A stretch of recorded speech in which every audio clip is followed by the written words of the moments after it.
Welcome to our daily video devotion. I'm Pastor Tim Gerbing from Christ Lutheran Church in Pewaukee, Wisconsin. Today, let's listen to 1 Samuel chapter 22, starting at verse 17. The king ordered the guards at his side, "Turn and kill the priests of the Lord, because they too have sided with David. They knew he was fleeing, yet they did not tell me."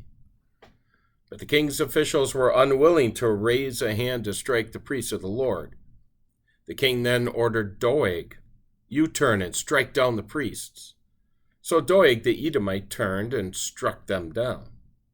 That day he killed 85 men who wore the linen ephod. He also put to the sword Nob, the town of the priests, with its men and women, its children and infants, and its cattle, donkeys, and sheep. When the nation of Israel had become dissatisfied with being ruled by God and they asked God for a king, God gave them what they asked for. Saul was made their king. But things sure did not turn out the way they expected.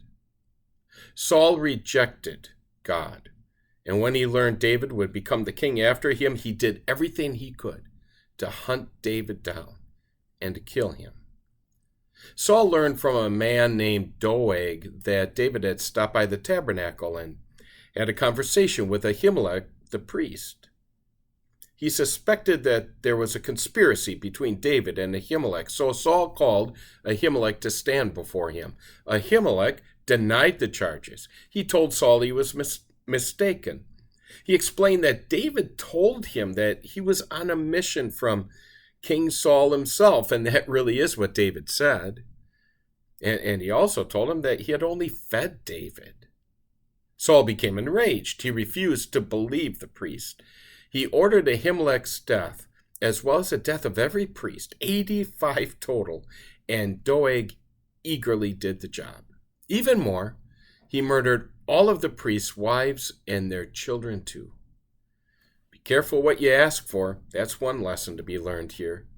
If Israel had trusted in God, they would not have had to fear such injustice, because God is always just, and unlike us, he's always merciful too. But there's another lesson. When something tragic happens, people often say, "Why would God let that happen?" Such people are blaming God for the evil in the world. God is not evil, nor does he ever condone it. The world is evil because of sin, and it is sinners who are to blame for the evil in it. Even you and I are to blame for adding to the misery in this world because of our own sins.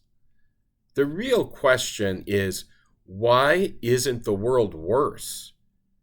There is no evil in the world that should surprise us. It's more surprising that there isn't more wickedness, and that the world hasn't already self-destructed because of its evil. The answer to that question is easy. The world is not more evil because of God's gracious hand. It is God who limits the evil.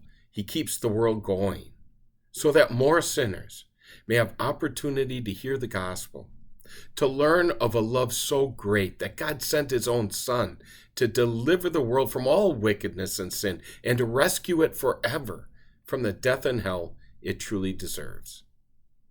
Sadly, most people are looking for hope from this world, a world that God decreed he would destroy at the end because of sin. Those who rely on what the world offers will receive what the world receives. It's only those who rely on God's Son Jesus in faith who will enjoy the eternal deliverance that was made possible by a loving and a caring God. Let that give you hope, no matter what happens in our world. Amen.